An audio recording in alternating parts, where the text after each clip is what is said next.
Hello, everybody. A warm welcome to all of you. We are very delighted to have with us today Dr. Shweta. And this session is very special for us as well because one of our mentees will be moderating this. So I will introduce Diksha in a bit. But before that, for our external guest today, I would just like to give a brief introduction about Vigyan Shala. So we are Vigyan Shala. We are trying to bridge the access, attainability, and quality gap in science education by bringing the last miles of India into this whole digital circuit and connecting them with inspirational role models such as you, Shweta, across the globe. And these regular talks are a part of that series. And in this effort, our program Kalpana specifically aims to bridge the gender gap in STEM, and we are determined to give stories of relatable role models such as you to our young aspiring girls so that they can learn from your journeys and build their own aspirations and in a more informed manner rather than just going with the flow. So before taking much time, I would like to introduce our moderator for today, and she's one of our mentees, Diksha Nagarkoti. Diksha is studying in Pithoragarh, which is a remote town in Kumaon Himalayas in Uttarakhand state. And here on, I think Diksha can introduce herself better. So, Diksha, why don't you switch on your, sorry for that, switch on your camera and introduce yourself to the audience, please, and also introduce the speaker. Thank you. Thank you, Dee. Am I audible? Yes. Okay. Hi, everyone. I'm Diksha, your moderator for today. Please bear with me as it is my first time. So, I'm from Pithoragarh. Uh, I'm currently a third year BSc student in LSMPG College. Our speaker for the day is Dr. Shweta Godavarthi, an assistant professor scientist at the University of California, San Diego. Her primary research area is neurodevelopment. She will be discussing about brain functions and what jobs does our brain cells or neurons perform. In this talk, she will also share her journey as a researcher. Welcome, Shweta. It's good to have you here. Thank you so much, Diksha. You did a great job. It didn't feel like your first time moderating or introducing. So thank you so much. Thank you all for joining, and thank you to Vigyan Shala and Kalpana Network for connecting with me. I'll just start my screen share, and hopefully things will. Yeah, we see. Okay, great. Just to give you a brief introduction of my journey through the sciences. So I did my bachelor's, BSc honors in biochemistry from Daulat Ram College at University of Delhi. And then I joined National Brain Research Center at Manesar as an integrated PhD student in neuroscience. So both my master's and PhD have been in neuroscience. I trained in molecular neuroscience for my PhD, and then I moved to University of California, San Diego. I did a brief stint, a one-year stint as a postdoctoral fellow at Tata Institute of Fundamental Research, TIFR, in Shubha Tole's lab, which is again another neuroscience lab. Works on developmental neuroscience, and that has been my interest for a long time. And then I moved to University of California, San Diego, where I worked as a postdoctoral fellow, and then transitioned into assistant project scientist. So right now I am I'm in Nicholas Pitzer's lab, and our lab has been instrumental in identifying a new form of neuronal plasticity, and I'll explain that in a bit to all of you. So what I'll be talking about today is this new form of neuronal plasticity, which we call neurotransmitter switching. Let me see if I can get my laser on. Right. Neurotransmitter switching, which basically examines how neurons can change their language of communication. So as I'm not very sure of the background of all of you who've joined us today, I thought I'd give you a brief background of the fundamental beliefs in neuroscience that existed up to the work that our lab has done. Ramon Y. Cajal is considered to be the father of neuroscience, and he used a stain that was developed by Golgi, of the Golgi bodies fame. And this Golgi stain, very interestingly, it was silver nitrate, but very interestingly, it was when you put the stain into brain sections, it specifically stained neurons. And what Cajal did was painstakingly look through a microscope on these stained sections, Golgi stained sections, and draw. And so these are Cajal's drawings of neurons that he observed under a microscope.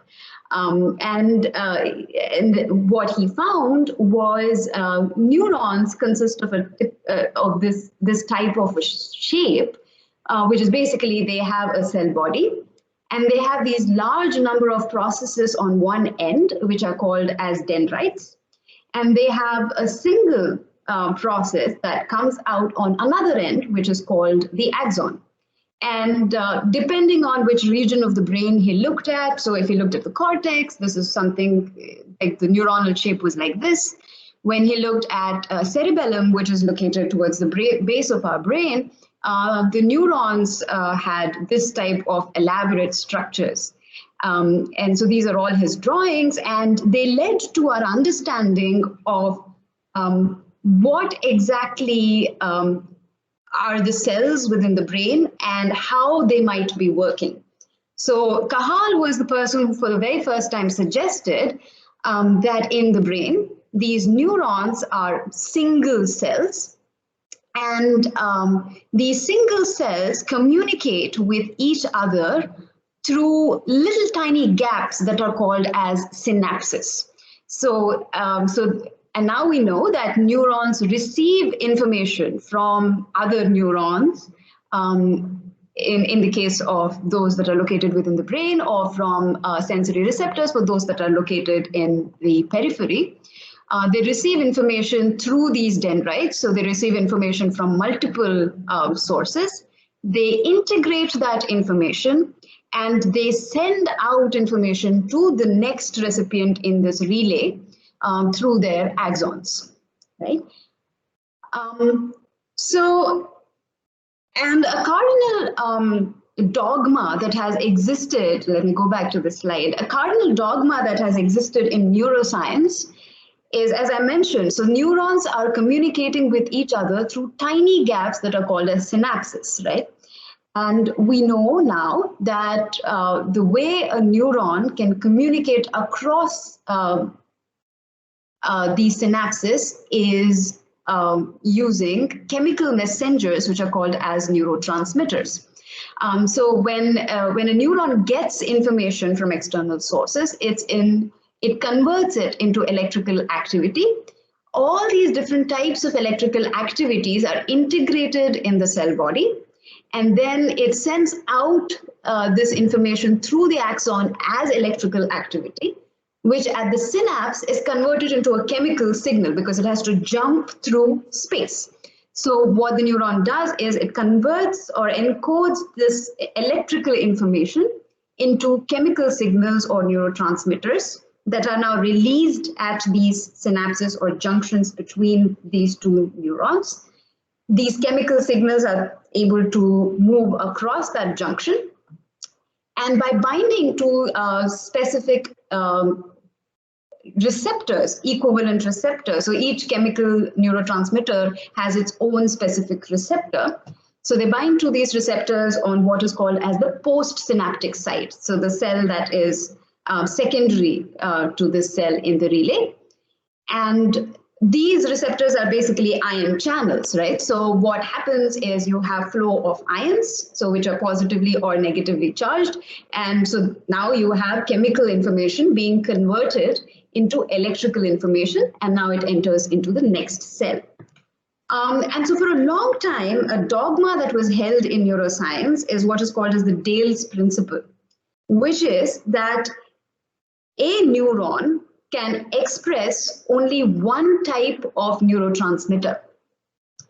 And now we know that this axon, like this was not evident to Cajal with the microscopes that he had, but now we know that this axon actually splits into tiny segments further, and each segment can form a different synapse. So what Dale's principle states is that one neuron can only express one neurotransmitter, and so therefore obviously it is releasing the same neurotransmitter at all the different synaptic sites that it has, right? And so that had been, so this was in 1934 that Henry Dale proposed this principle, and that has been a central dogma in neuroscience.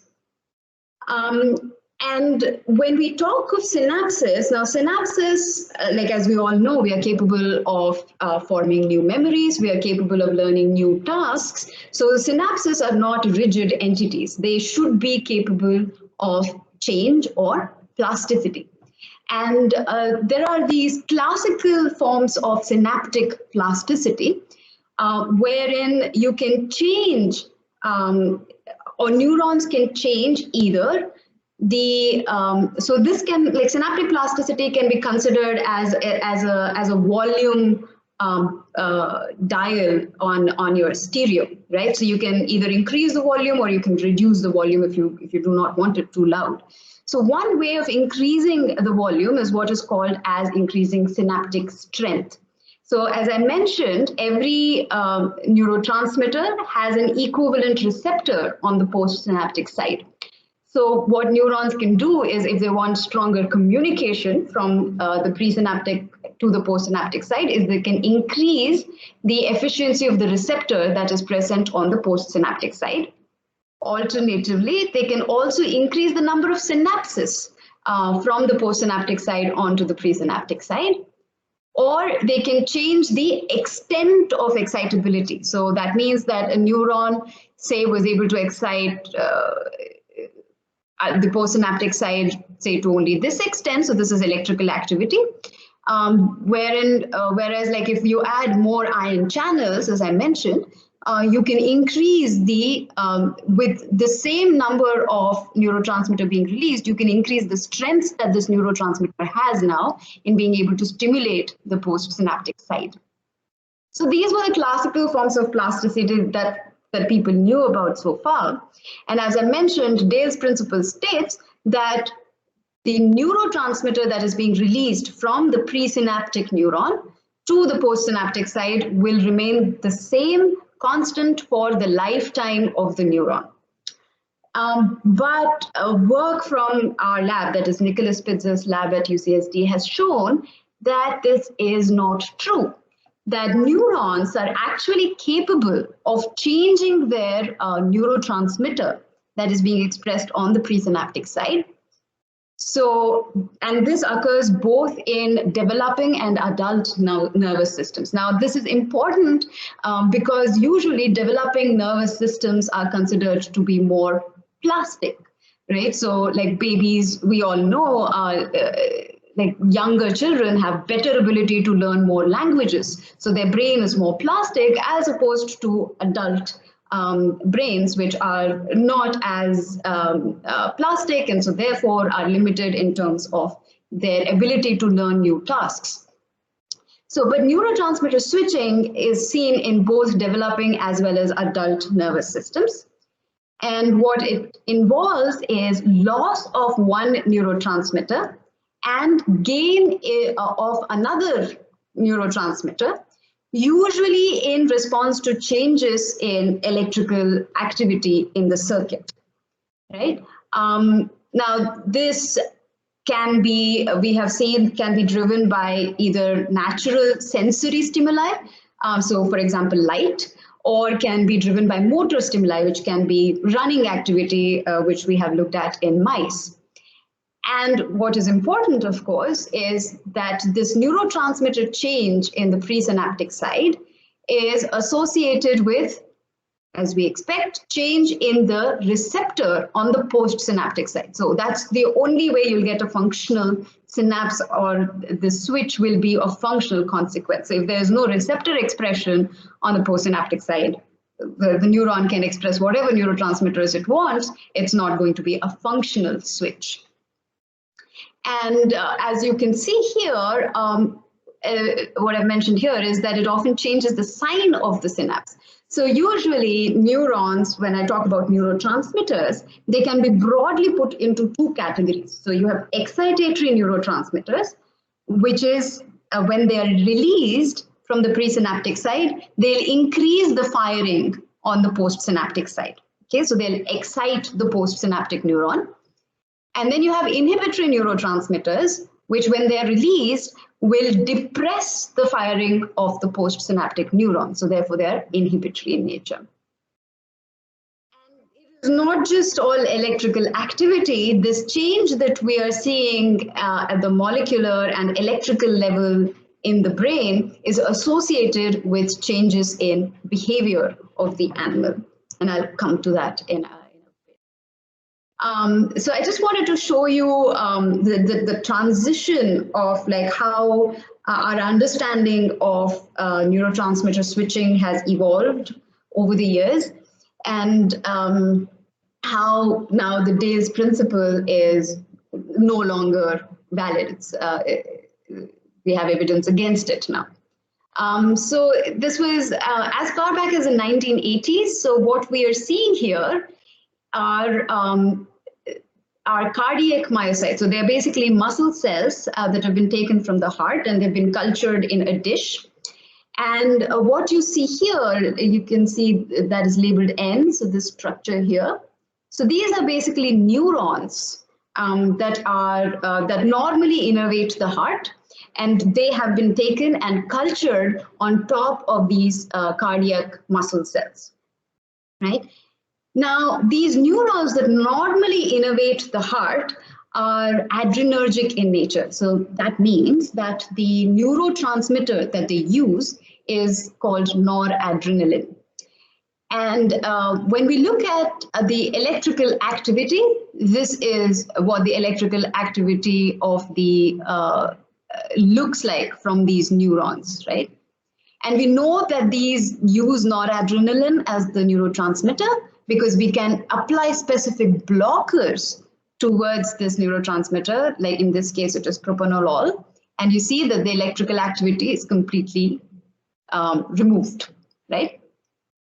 But what is interesting is, so this is 17 days in vitro. This means that this co-culture of neurons and these cardiac muscle cells has been growing in a petri dish for 17 days. Now, what happens if we grow it for much longer? So, and this is exactly what Paul Patterson and his group did, is that they continue to grow these two cells for 62 days in a petri dish. And what they found is that the nature of electrical activity in these neurons changes. So it's very evident just from here. What is more interesting is propranolol, which is your adrenergic inhibitor, is no longer able to inhibit these currents in these neurons.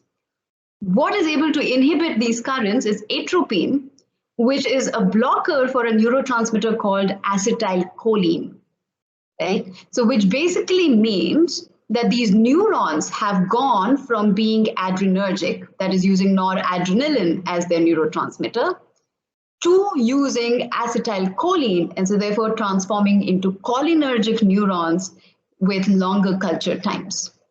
So this was the first hit onto the Dale's principle.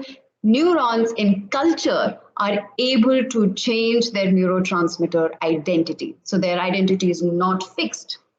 But this is in culture. This is an artificial system. Does it happen in an intact animal? And so this was work done by Storylanders, again in 1980s. Now, this was a very fascinating experiment that the group did, which is they took rats And the rats have sweat glands in their feet, right?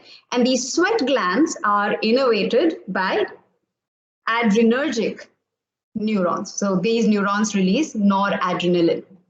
So what they did is that they took neurons from the rat, so they took these sweat glands from the rat foot pad, which are normally receiving adrenergic inputs. So, and they cut out that bit of tissue and they put these sweat glands into the back of the rat, right? So the torso of the rat.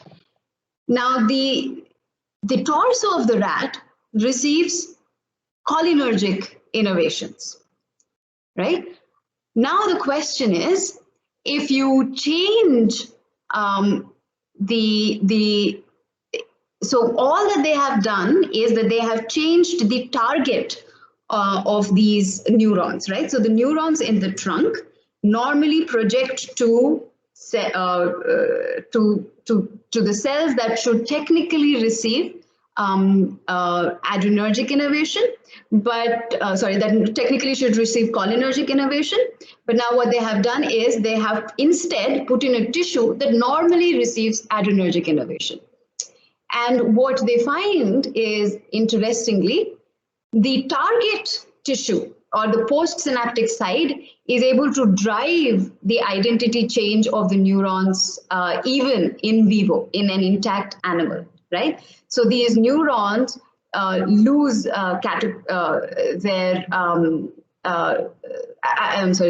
these neurons lose their dopaminergic, noradrenergic nature, and they become cholinergic in nature, right? So again, you have neurons that are changing their neurotransmitter phenotype. Again, the second blow to Dale's principle, right? Now, I just want to introduce you to this fascinating system that I work with. So, which is, I work with frogs. And what I am interested in specifically is the frog neuromuscular junction. So right now we're looking at a tadpole of the frog. So this is about 4 days after fertilization, right? So the frogs have a faster developmental profile, which makes them very suitable for experimentation. And if we look at this blue box here, right? So this is the trunk of the tadpole, and these are the muscles in the trunk of the tadpole, right? And let's zoom in, right? And what we can see here are, you see these V-shaped structures that are running along the length with these long cells in between. So these long cells are muscle cells, or what we call as myocytes. And what you can see here, this dark structure up on the top is the spinal cord, right? So you have spinal neurons that come out of the spinal cord, and they form synapses with these muscles, right? And so these synapses between a neuron that is coming from the spinal cord and a muscle is called as a neuromuscular junction. So what basically happens is that the firing of the neuron, and thereby the release of the neurotransmitter, here the postsynaptic side is the muscle, and the resultant action is contraction of the muscle. So that's how these tadpoles are able to swim with the help of using this neuromuscular junction, right? And so if we zoom into the neuromuscular junction, so here you have the motor neurons. So these are the neurons that come from the spinal cord. And here you have the muscle fiber. And in the case of frogs, and specifically tadpoles, the interesting part is that they use acetylcholine as their neurotransmitter, right? So that's the neurotransmitter that is released from the motor neurons. And this acetylcholine in turn binds to acetylcholine receptors that are located in the muscle. And that's how you get contraction of the muscle when this motor neuron fires. right? And so this is important for what is going to come up next. So remember, in the case of tadpoles, this neuromuscular junction is cholinergic. It uses acetylcholine, which is released from the motor neuron, and it binds to acetylcholine receptors on the postsynaptic side. Right? Now, coming to neurotransmitter switching, so again, we are looking at the Xenopus or the frog tadpole, and we are again going to focus just on the myotome, right? And as I mentioned earlier, if you remember, Cajal used Golgi staining to be able to look at neurons within in the brain. And so now with the with improved techniques, we are able to look at not just all neurons, but we can specifically label neurons of our interest, which is done using what is called as immunohistochemistry. Basically, you are able to stain for specific proteins of interest, which are expressed in only particular neurons. So that's how you can tell one neuron is different from another, right? So for example, you can see here, we have stained, or rather a previous postdoc in the lab had stained this frog tadpole in blue with synaptic vesicle 2 marker. So this protein basically labels all synapses. So you can see it's, of course, you would expect synapses in the spinal cord, and you see that here. And you also expect synapses between the motor neuron and the muscle, and you can see that that is indeed happening here. Right? And as I mentioned, this the neuromuscular junction in the case of frog is cholinergic. So it uses acetylcholine as a neurotransmitter, and one marker for acetylcholine is vesicular acetylcholine transporter. So as the name indicates, it transports acetylcholine. And so you can clearly, so that's marked in red here, and you can see, of course, that the neuromuscular junction is expressing this transporter for acetylcholine. And they looked at other neurotransmitters, for example, glutamate, which is an excitatory neurotransmitter. It is not present in the frog neuromuscular junction. They looked at gamma-aminobutyric acid, or GABA, and they looked at glycine. So these are two inhibitory neurotransmitters. If you remember, they depress the activity at the synapse. And again, there's no labeling. So the frog neuromuscular junction is purely cholinergic. It does not have these other neurotransmitters. Now, what happens if you change the overall electrical activity in the circuit? And so that's what they did. And what they find is if they increase the overall activity in the circuit by increasing the firing from the motor neurons, there is sort of, one can call it a compensatory or a homeostatic mechanism that kicks in. And now you can see that in this tadpole neuromuscular junction, if you increase the activity in this overall circuit, what you see is the appearance of these inhibitory neurotransmitters in the neuromuscular junction. So you have both GABA and glycine popping up, which were not there earlier, right? So just by changing activity, so increasing the activity in this case, now the system starts to express inhibitory neurotransmitters, which would depress the synapse. So sort of like trying to balance the overall activity that is there in the circuit, right? And of course, it has to be matched on the postsynaptic side. If this is a functional switch, so to say, it has to be matched on the postsynaptic side by the appearance of the appropriate receptor.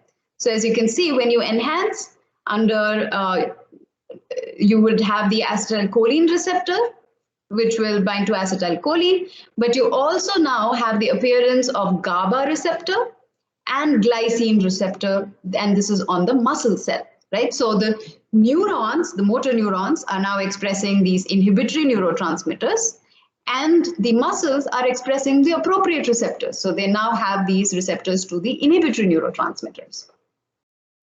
And the same is true if you suppress the activity in the circuit, right? So if you suppress the activity in the circuit, again, there seems to be a homeostatic mechanism kicking in, and you have increased glutamate in the neuromuscular junction. And glutamate, if you remember, as I mentioned, is an excitatory neurotransmitter. So it increases the activity in the circuit, right?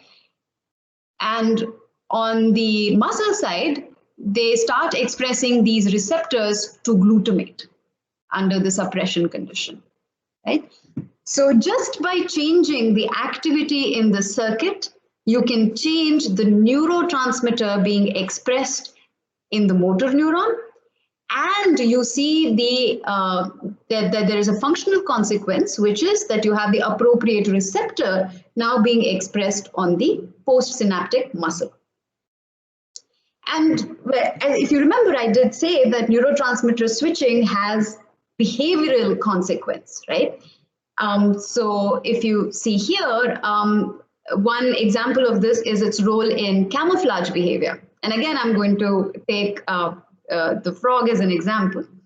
And so if you take a frog tadpole and you grow it on a black background, it has a darker, these dark pigments that emerge on it that allow it to blend into the dark background.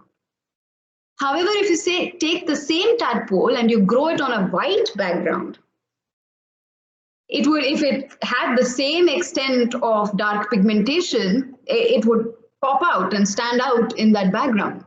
So what tadpoles do is, in order to be able to camouflage it itself, they reduce the overall pigmentation on their body. That allows them to blend into a white background. Now, the interesting question, and it turns out that neurotransmitter switching can explain this type of camouflage behavior, right?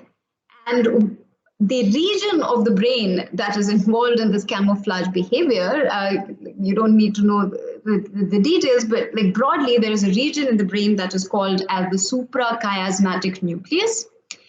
And this region of the brain actually has two parts. So it's like a ring, right? And you can see here, the outer ring expresses a neurotransmitter called neuropeptide Y, NPY. And the inner ring expresses dopamine. And tyrosine hydroxylase is a marker for dopamine. And so these are distinct, right? So you do not see any dopamine in the outer ring. And this is when you're growing the tadpole on a black background or in dark conditions. Now, when you grow the same tadpole on a white background or in well-lit conditions, what you see is this dopamine that is normally seen only in the inner part of this ring now starts to occupy even the outer ring, right? So what is basically happening here is that when you grow the tadpole in dark, right, you have the suprachiasmatic nucleus sends out this neuropeptide Y that you see in the outer ring, right, which is an inhibitory neurotransmitter that basically inhibits the secretion of melanocyte-stimulating hormone. So basically, the end result is melanocyte-stimulating hormone would mean more melanocyte-stimulating hormone would mean more melanin, so darker pigmentation, right? And then you have another region of the brain called the raphe, which is sending out dopamine, right? Which is stimulating the production of melanin. And so the suprachiasmatic nucleus and the raphe are competing with each other. And in dark, the raphe wins, right? And what you have this increased production of melanin, which makes the tadpole darker. But in light conditions, right, now you have dopamine being also released from the suprachiasmatic nucleus along with this neuropeptide Y. So there is stronger inhibition of the, 5-HT is a marker for serotonin and TH is a marker for dopamine. I misspoke earlier.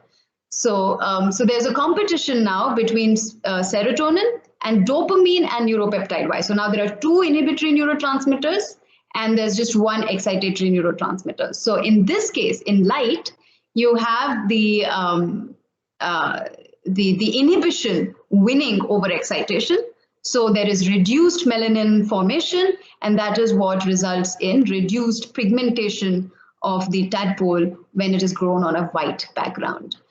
So you can see here that neurotransmitter switching is able to explain this camouflage behavior that is seen in tadpoles.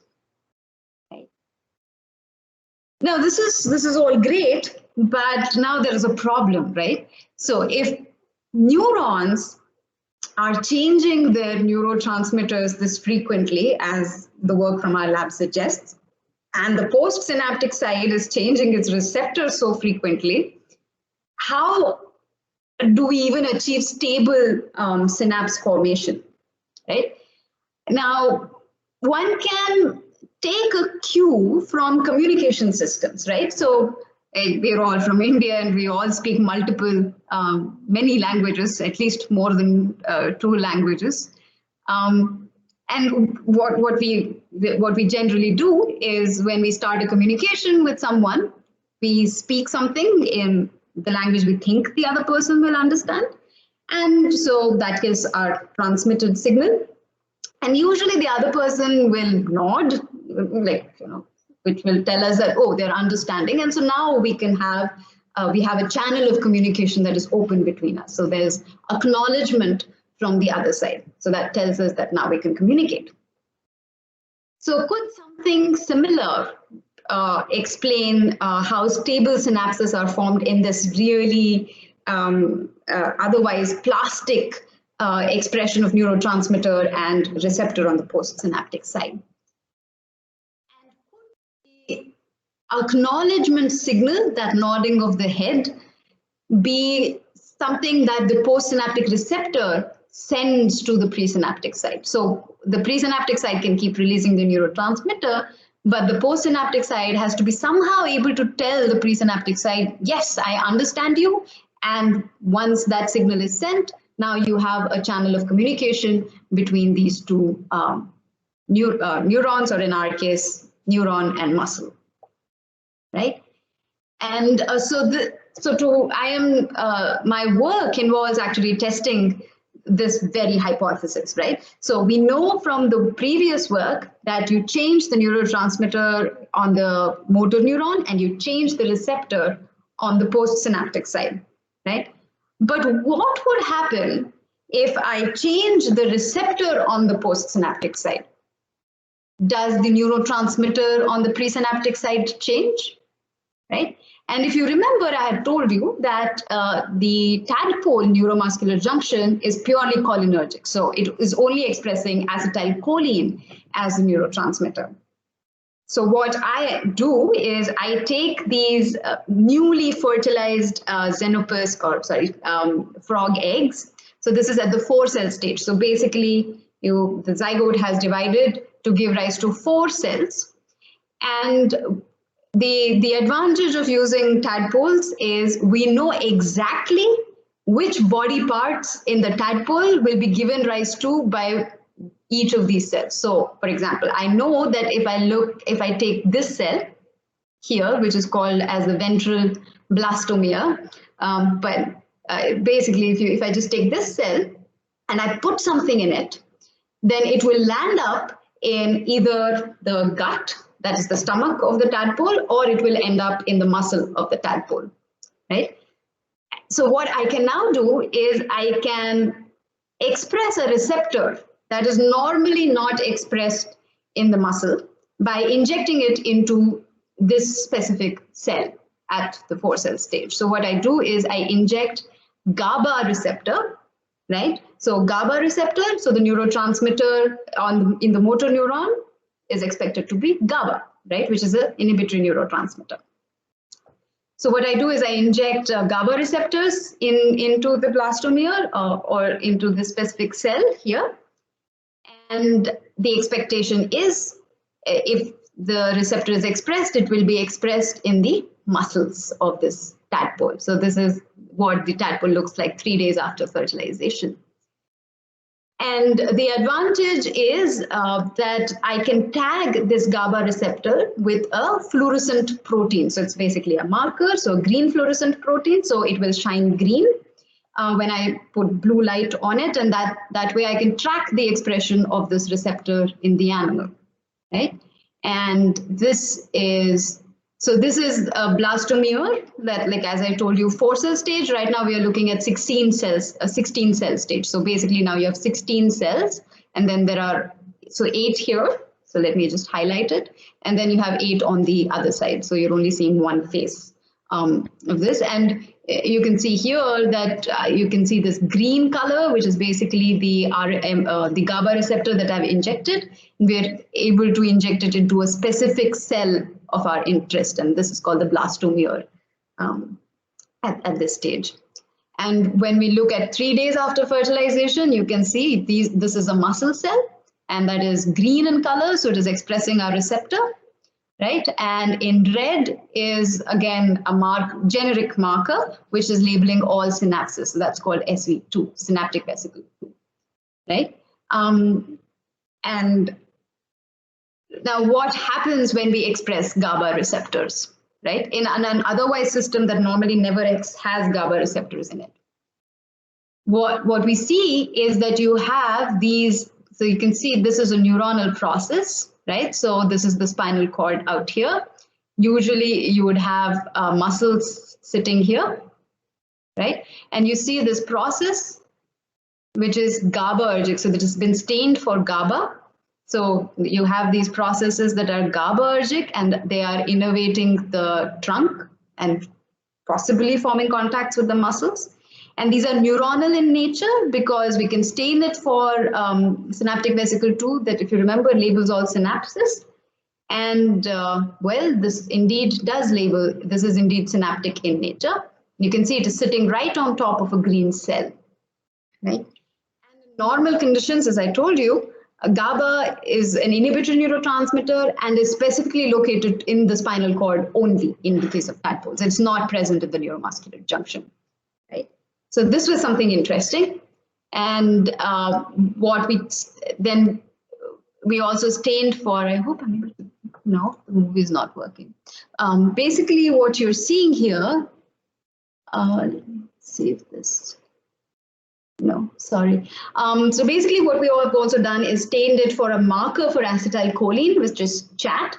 And what you can see here, this is a 3D model, so it should have rotated if the video was working, but unfortunately it's not. But what you can see here is these processes that are coming out of the spinal cord. So these are all neuronal processes, so that are labeled for acetylcholine.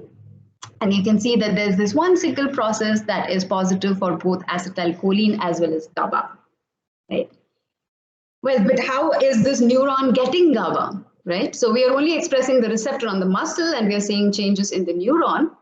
And so what we find is that these neurons that are expressing GABA are also expressing the enzyme that synthesizes GABA, which is glutamic acid decarboxylase, or glutamate decarboxylase, which basically converts glutamate to gamma aminobutyric acid.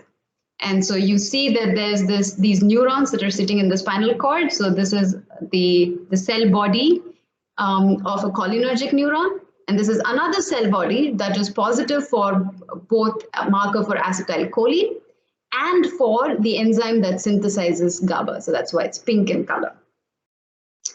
So, okay, so the neurons have the new neurotransmitter GABA. They're able to synthesize this neurotransmitter because they express the appropriate enzyme.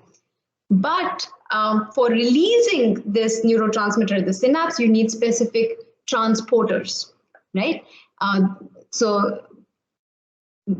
We checked for the transporter here, which is called vesicular GABA transporter, VGAT. And again, we are looking at a neuronal process that is innervating the trunk of the tadpole. And you can see that this neuronal process is expressing the transporter for GABA as well. So this means that these processes are capable of not just synthesizing GABA, but also releasing them at the synapse.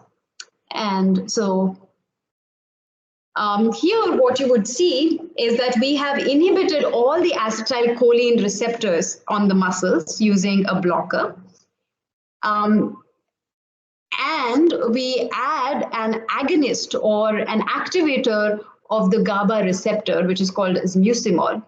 And if you noticed, let me go back. So if you notice in the video, we have blocked all acetylcholine, right? And what we are adding is a GABA receptor activator. And as soon as we add that, the muscles contract, right? So what this means is that this GABA receptor that we are expressing in these muscles is actually functional, right? And we can test for whether this receptor is functional by looking at electrical activity. If you remember, I showed you how they had looked at electrical activity in the cardiac muscle neuronal cultures. So we do the same. But what I look at is spontaneous activity. And so basically in a normal tadpole, if you just poke into the muscle, there is some basal stochastic release of the neurotransmitter. It doesn't result in an action potential, it doesn't result in contraction, but there is some basal neurotransmitter that is binding to the receptor. And so you detect these what are called as miniature postsynaptic activities, right? Which you can see here. So these little blips that you see here. And if you add a blocker for acetylcholine, as what we had added in the video before, you can block all of these, even if of these miniature activities in the muscle. But when we take our GABA receptor expressing tadpoles, so they, of course, this is just zoomed in to the electrical activity. So you have these miniature potentials, so to say. And so under baseline condition, you add pancuronium to block acetylcholine as we did here. So you see, if you add pancuronium in normal conditions, you block all electrical activity. But in the case of GABA receptor expressing tadpoles, there is still some electrical activity, which is only blocked when you block both acetylcholine and GABA receptors, right? So, and then you get a flat line. So hopefully what I have told you today is that the typical dogma, which is called as the Dale's principle, is no longer valid. So neurons are capable of changing their neurotransmitter of expression, and which in turn is associated with change in appropriate receptor on the postsynaptic side that results in a functional switch. And what I find through my work is that it's not just one way, right? So if all that you do is change the receptor on the postsynaptic side, that is somehow able to signal to this motor neuron, which allows the expression of the appropriate neurotransmitter now on the motor neuron side, and it has functional consequences as I just showed you. Yeah. So with that, I'd like to thank all my lab members. And if you have any questions, I hope I have not taken too much of your time. I'd be happy to take any questions. Thank you. That was really interesting. I have so many questions, but first, yeah. Hello? Yes, yeah. So it was really interesting. I have so many questions, but first someone was raising their hand. I believe it was Ajay.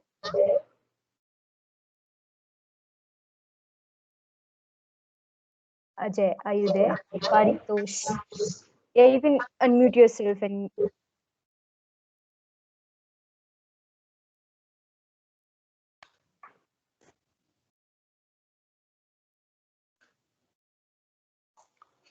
Hello. Hi, Paritosh. Hello. Thank you, Godavarti, for such a detailed talk. However, that might be overwhelming for me personally to comprehend all of it, but still I get a general understanding of how these neural network works, and your work is so great. Thank you. So we have seen quite revealing results from neurotransmitter switching that you have shown in your own experiment with Tadpole. So my question is how you see that applying on humans. Right. Can we make a super brain? For example, for me, can I learn advanced level French or learn chess to a grandmaster level in a couple of days? Is it possible? Yeah, that's a great question, Paritosh. So we are doing experiments to explore this. Of course, not in tadpoles and not in humans, but we are using mice for this. And one aspect that we have looked at is how exercise can induce neurotransmitter switching. And so what we find is we take these mice and we put them on a treadmill. So the mouse runs on it and they really like these running wheels. So mice that are put on these running wheels are able to learn new motor tasks. So, for example, they can cross a thin beam much better than mice that are not on running wheels, right? And so, and we find that we can explain that through neurotransmitter switching, and the region of the brain that's involved in that is called the pontine nucleus.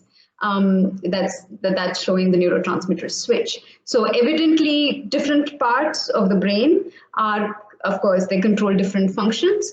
And so in the case of exercise, it is able to improve your overall motor abilities by using neurotransmitter switching.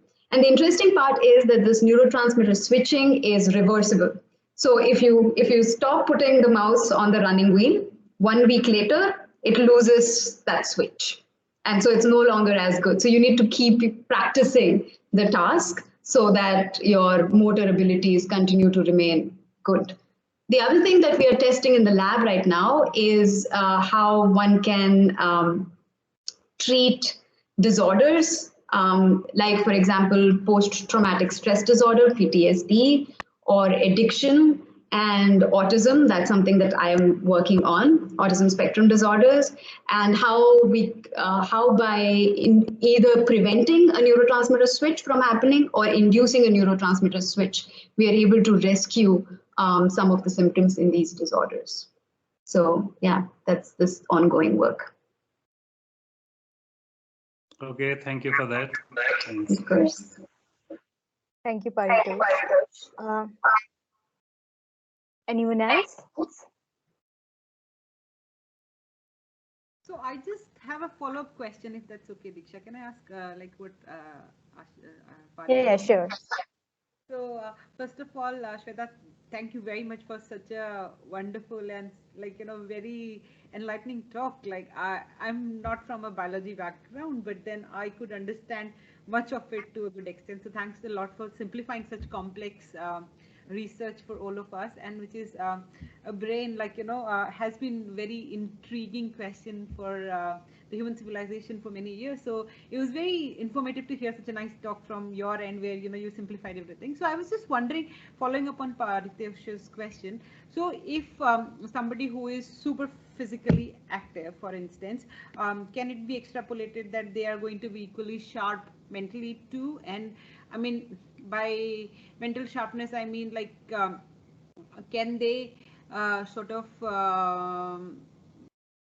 have like build skills that they did not originally have? For instance, I'm just saying, people are sometimes super afraid of maths and all, right? Like, and then if somebody is doing a lot of physical exercises, and then their neural wiring and all of that is sort of, if it is having a direct impact, can at a later stage in life they learn advanced maths? Or if that is difficult compared to something that is more recreational, for instance, like learning chess or learning a new language, like, is there a difference in the way the two kind of things are perceived, like something perceived hard and something perceived interesting?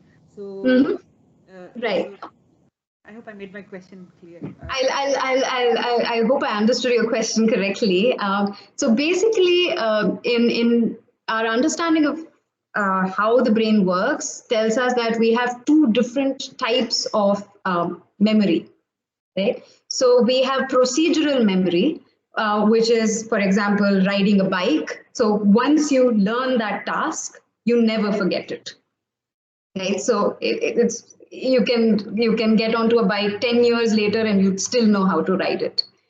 And the other sort of memory is what you were talking about, which is where you need to keep practicing that skill over and over again so that you are able to hone it or continue to perform it to the same level of efficiency. Yeah, that's right. Yeah, and these two are actually, these two memories are actually in very different circuits. So that's why they don't, so that's why if a person suffers from an amnesia, typical one type of amnesia, they might forget some things that they learned, like memories, but they will remember these procedural memories. So they won't forget how to walk, to eat, to ride a bike, for example. So they're in different circuits. What we think is that these circuits may not be interacting. So you might have to target specific brain regions and therefore perform specific tasks that target those brain regions to be able to achieve this, to use neurotransmitter switching to improve your skills. Yeah. Thanks for the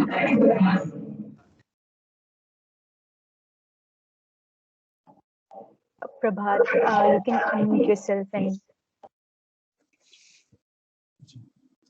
what is Anand or Samadhi in the term of neurons? Could you repeat that question again, Prabhat? What is Samadhi or Anand in the term of neurons? That is a question that I don't think I can answer. There have been, or there are ongoing studies on. Okay, let me put it. So I cannot answer directly a question of Samadhi and Anand, but there are scientists who have looked at Tibetan monks who practice meditation, and so the way our brain works is, of course, we have different brain regions, and all these brain regions need to talk to each other. And so electrical activity is a very zoomed in view of looking at the brain. So if we move to the next level of looking at the brain, these are what are called as the electrical activities result in oscillations, specific waves in the brain. And what is found is that when we are asleep, the various parts of the brain are highly synchronized, right? So which basically means that when region A of the brain fires, region B of the brain is also active. And we think that, therefore, most of the memories are formed during sleep. And our consolidation of memories happens during sleep because all these regions of the brain are talking to each other and sharing information very efficiently. When we are awake, there is asynchrony. So there are some parts of the brain that are more active than the other parts. What is seen in these Tibetan monks is because of their meditations that they do something like, I think the monks that they studied were meditating for almost 20 hours a day or something like that. And they found that their brain oscillations are very similar to, even in the awake state, where there is normally asynchrony, are very similar to what normal people have during their sleep state. So their regions are talking more to each other, even when they're awake. So I don't know how to interpret that data, but there is definitely evidence that at least there is some difference in the brain's electrical activity in meditation, in people who practice meditation versus those who don't. But the question of I had this really wonderful example that was given to me by a professor, which is basically what our understanding of brain is so limited that I can tell you which part of the brain, if I see a dog, right, I can tell you which part of the brain is involved in seeing the dog. I can tell you which part of the brain is involved in getting the smell of the dog, which part of the brain gets activated when I touch the dog, but I can't tell you where the dog is located in my brain. So, yeah.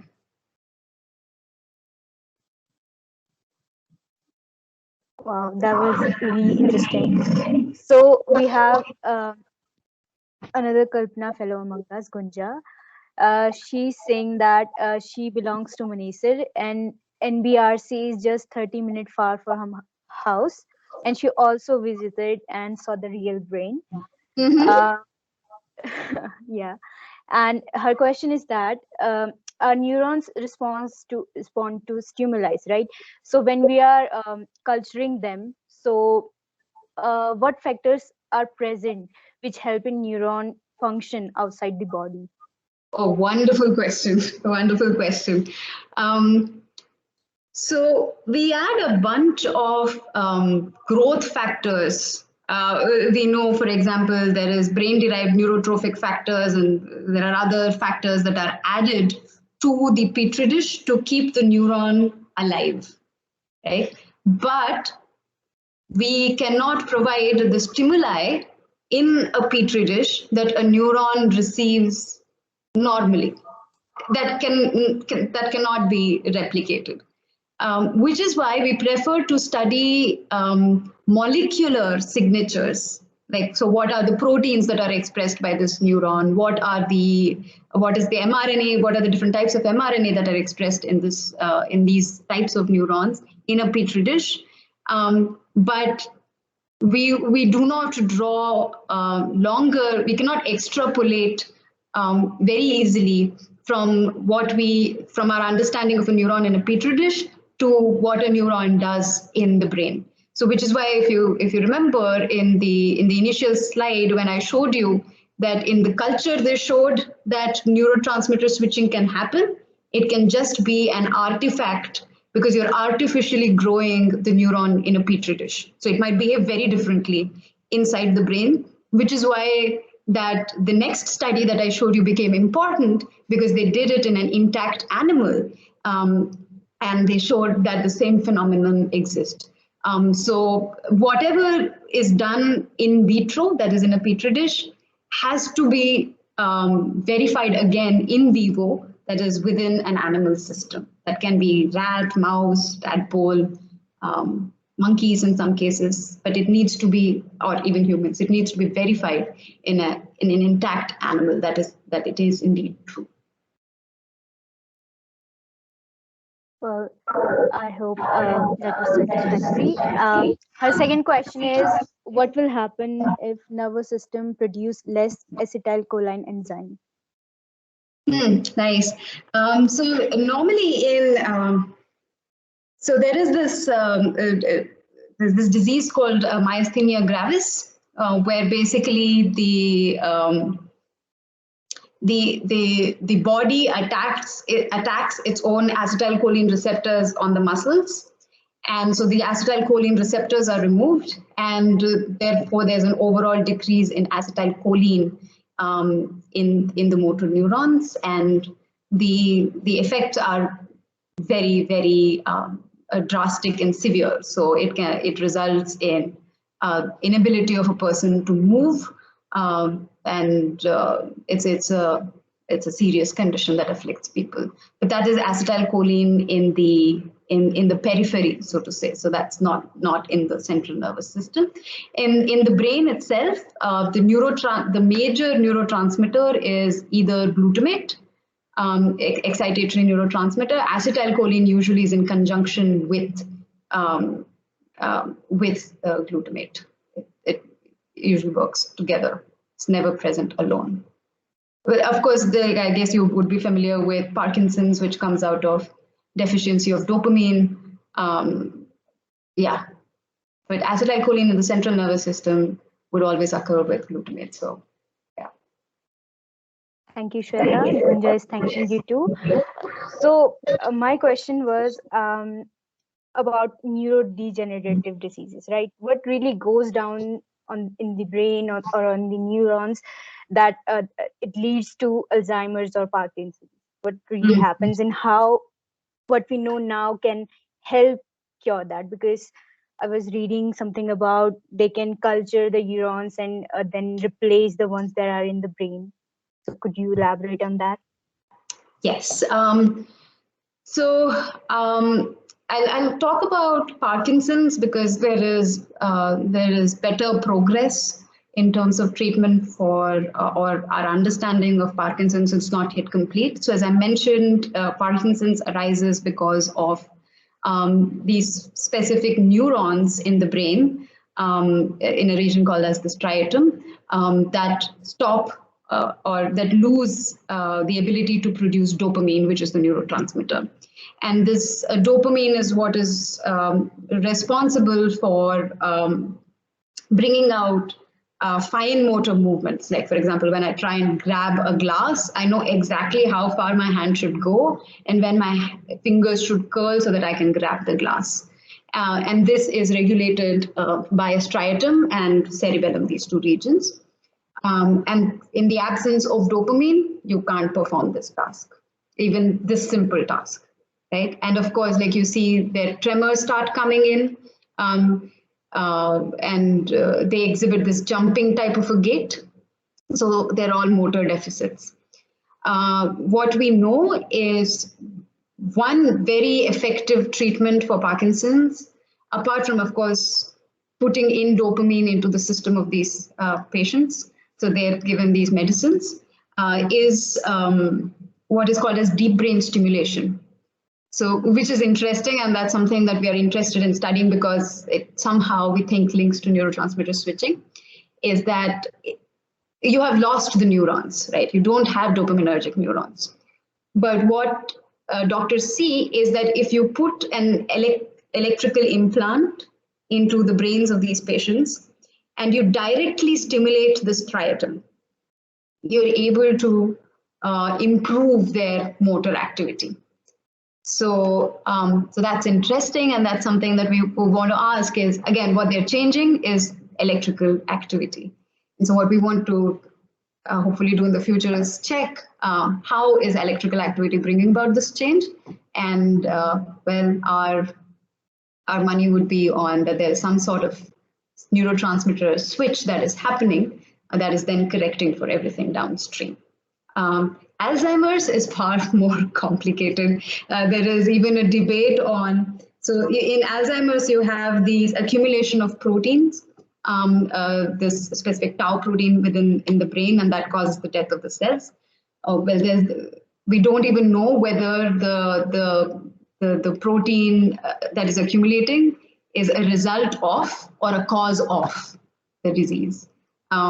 So I think Alzheimer's has a much longer route to go. We only know that hippocampus, and there's specific memory-related regions that are more affected in Alzheimer's, which accounts for loss of memory in these patients, even loss of procedural memory. So, like, you know, so yeah, Alzheimer's is not my topic, so I want to tell you more about it.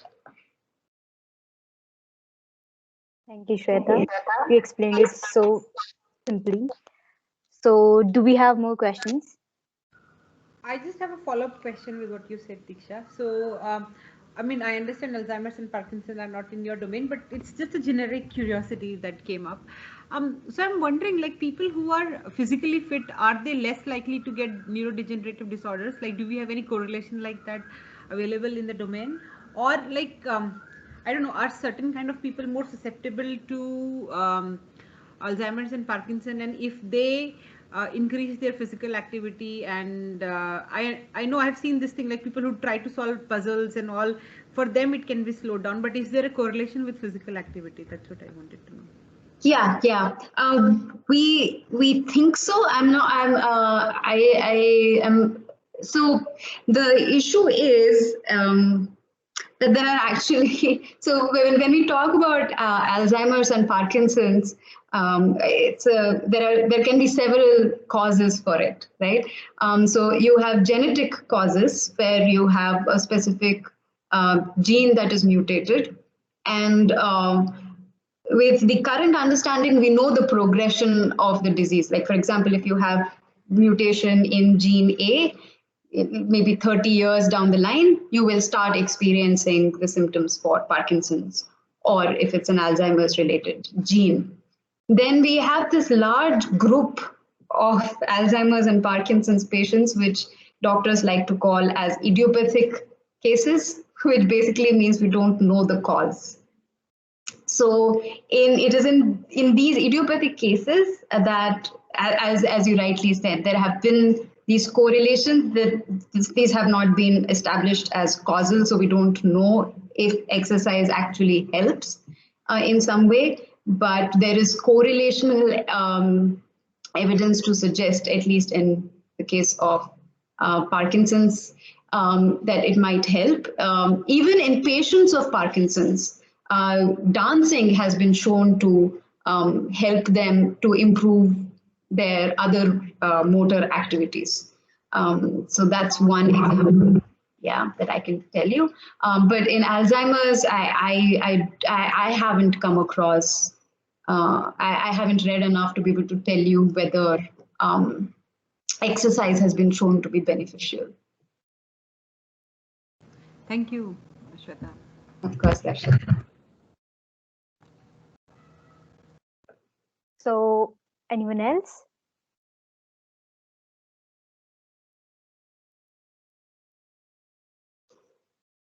I think.